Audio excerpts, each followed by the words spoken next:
Yaz tatilinden sonraki ilk Avrupa gündemine hoş geldiniz. Bu ekranlarda Türkiye'ye gidişleri çok konuştuk. Türkiye'ye hangi şartlarda gidilebilir, gidilemez mi? Gidildiği takdirde nasıl geri dönülecek, bunları değişik vesilelerle konuştuk. Bu arada ben Türkiye'ye, pek çok izleyici gibi ben de Türkiye'ye gittim ve geri döndüm. Tabii ki pandemi koşulları içerisinde Türkiye'ye gitmek normal bir durum değil.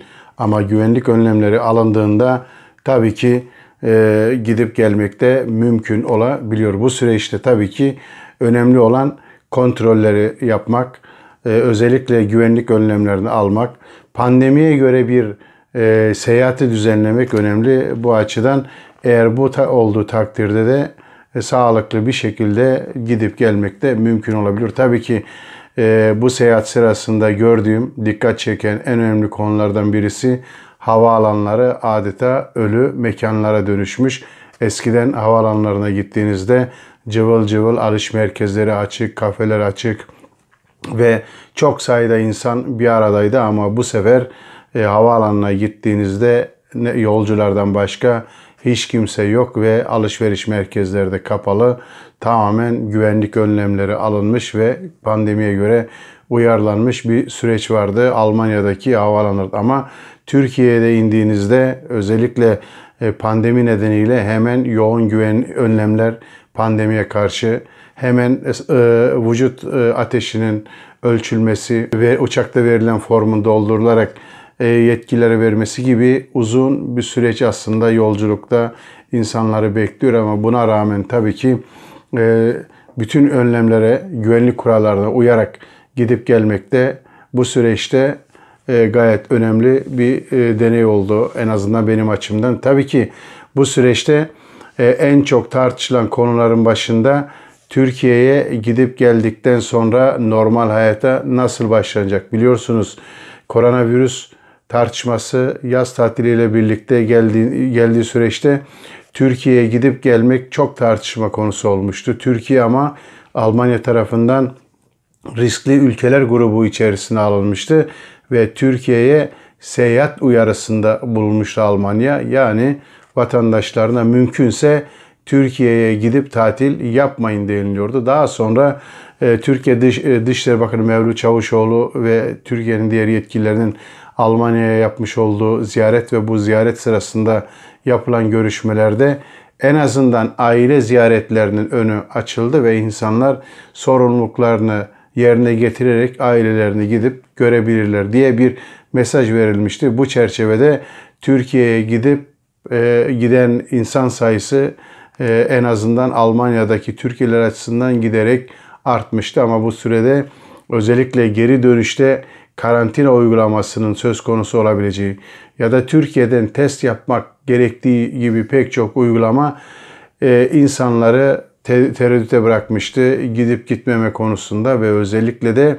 büyük işletmeler çalışanlarını açık bir şekilde uyarmışlardı. İş yerlerine afişler asmışlardı ve mümkünse Türkiye'ye gitmeyin ve Türkiye'ye gittiğiniz takdirde işinizi kaybedebilirsiniz gibi uyarılarda bulunmuşlardı. Ama bugün geldiğimiz noktada aslında pek çok şeyin abartılı bir şekilde yaptığı görülüyordu. Halbuki insanlar kurallara uyarak, pandemi kurallarına uyarak Türkiye'de gidip seyahatlerini yapıp gelebilirler. Bu süre içerisinde Almanya'nın başlattığı önemli ve anlamlı bir uygulama oldu. O da havaalanlarında korona testi uygulamasının başlatması oldu.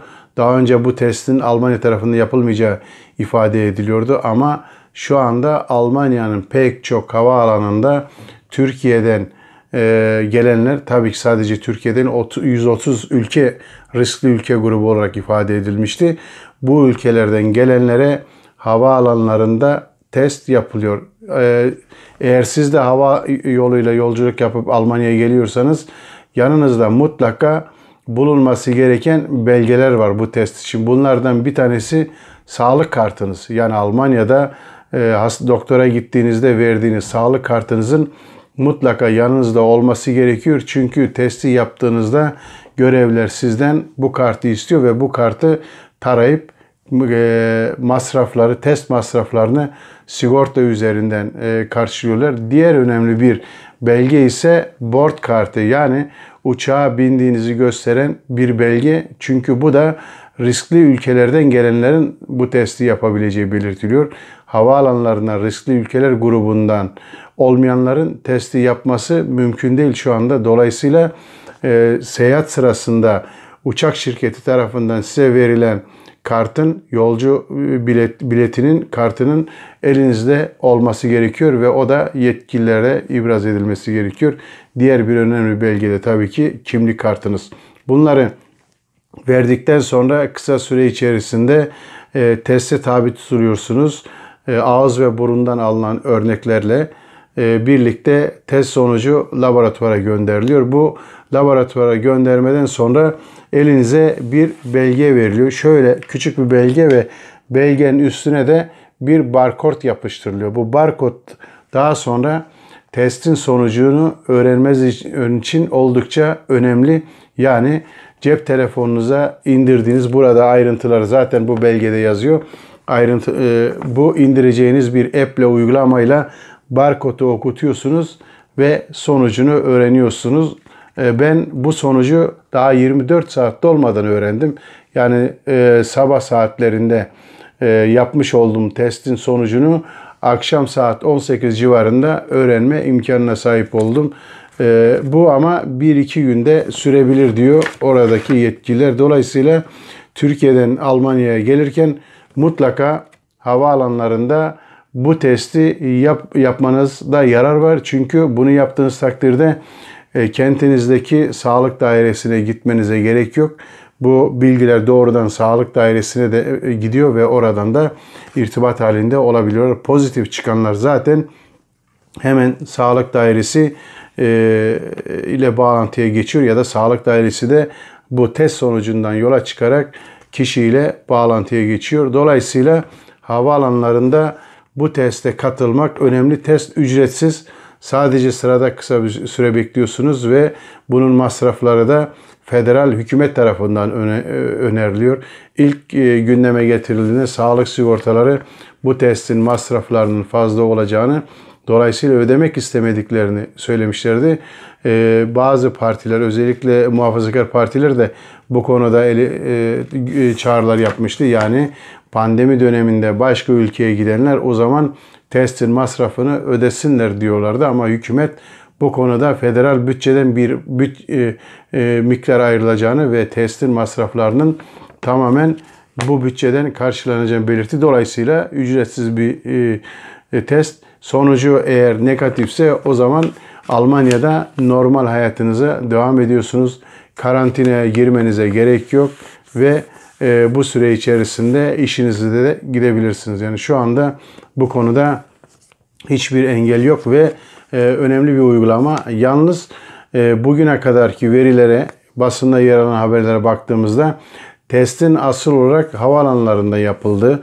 Şu anda hala karayoluyla ya da deniz yoluyla gelenlere test yapma konusunda ciddi bir uygulamanın başlatılmadığını söylememiz lazım. Ama tatiller yavaş yavaş bitiyor ve özellikle karayoluyla Türkiye'ye gidenler gelmeye başlayacaklar. O zaman da özellikle Avusturya sınırlarına testin yapılması için bazı adımların atılması gerekiyor. Dolayısıyla karayoluyla da Türkiye'de gelenlerin teste dahil edilmesi ve bu süre içerisinde onların da bu uygulamadan yararlanması, Almanya'daki günlük yaşamlarına bu şekilde sürdürmeleri mümkün ve hükümet tarafından yapılan açıklamalara bakılırsa testin uygulama alanı havaalanlarının dışına çıkarılacak ve aynı zamanda karayollarıyla gelenler de test uygulanmaya başlayacak önemli bir uygulama. Tabii ki bu hep biz bugüne kadar Türkiye'nin de içerisinde olduğu riskli ülkeler grubunu konuştuk ama bu diğer Avrupa Birliği ülkelerine gidenlerin Almanya'ya koronavirüs getirmeyeceği anlamına gelmiyor. Tam tersine biliyorsunuz yaz tatili öncesinde Almanya'dan Avrupa Birliği ülkelerine seyahat serbestleştirilmişti. Dolayısıyla Yunanistan'a, İtalya'ya, İspanya'ya çok sayıda insan gidip tatil yapmaya başlamıştı. Ama son haftalarda özellikle İspanya'dan gelen haberlere bakılırsa virüsün yayılma hızı artıyor. Adeta bir ikinci dalga yaşanıyor. Bu nedenle Federal Dışişleri Bakanlığı bu hafta başında İspanya'nın özellikle Katalonya bölgesine gidenlerin dikkat etmesi gerektiğini ve bundan sonra da bu bölgelere seyahat konusunda temkinli olunması gerektiği çağrısında yaptı. Açıkçası mümkünse bu bölgelere gidip tatil yapmayın denildi. Dolayısıyla rizikolu ülke ve bölge sayısı önümüzdeki dönem artabilir ve bu açıdan da dikkat etmek gerekiyor. Bütün gelişmelere baktığımızda Almanya'da koronavirüs vaka sayısında önceki haftalara göre artış var. Bu nedenle zaten Salı günü Robert Koch Enstitüsü Başkanı Wieler bir basın toplantısı düzenlendi ve daha önce günde 300 ile 500 arasında olan vaka sayısının son haftalarda 600'ün üzerine çıktığını, bunun da çok tehlikeli ve riskli bir durum olduğunu söyledi Wieler. Dolayısıyla acaba bir ikinci dalga mı geliyor Almanya'da tartışmasını beraberinde getirildi. Türkiye dışına giden, diğer ülkelere giden ya da başka riskli bölgelere gidenlerin de yanında virüsü getirmesi durumunda tabii ki yayılma hızının artabileceği üzerine duruluyor. Bu nedenle testi yapmak, Almanya'ya koronavirüsü getirmemek önemli. Herkesin sorumluluğu altında ama bu tabii ki sadece yeterli değil. Aynı zamanda Almanya'da da günlük yaşamda önlemlere dikkat etmek, gevşetmemek, disiplinli bir şekilde hayatı sürdürmek bundan sonra daha önemli. Tabii ki ne kadar mümkünse şu anda Almanya'da 10 Ağustos'tan itibaren eyaletler okulları açmaya başlayacak. Bu konuda eyalet eğitim bakanlarının almış olduğu karar hala geçerli. Ama okulların nasıl açılacağı, sınıfların kaç kişiden ibaret olacağı konusunda bir belirsizlik var eğitim alanında. Her ne kadar tatilin sonuna yaklaştıksa da bazı noktalarda belirsizlikler devam ediyor. Ve tabii ki koronavirüs ekonomiyi de önemli bir şekilde sarsmaya devam ediyor. İşsizlik Almanya'da 2.900.000 üzerine çıktı ve bugün Federal İstatistik Dairesi Alman ekonomisinde 1970'li yıllardan bu yana en büyük küçülmenin olduğunu açıkladı. %10.1'lik bir küçülme var ve tabii ki bu da ekonominin gidişatının önümüzdeki dönemde çok zor olacağını, yoksulluğun, işsizliğin artacağını gösteriyor ve bu sürecin en az 2 yıl daha devam edeceği dile getiriliyor. Dolayısıyla önümüzdeki dönemde koronavirüsün etkileri ekonomik, siyasi, kültürel olarak devam edecek ve biz de bundan sonra daha önce olduğu gibi Almanya'daki gelişmelerle bağlantılı olarak koronavirüsle ilgili gelişmeleri aktarmaya devam edeceğiz. Bu arada kanala abone olmayı unutmayın. Paylaşırsanız da seviniriz. Bir sonraki programımızda görüşmek üzere. Hoşçakalın. Programında izleyebilirsiniz. YouTube kanalına abone olabilir ve videolarından anında haberdar olmak için zile basıp bildirimleri açmayı unutmayınız.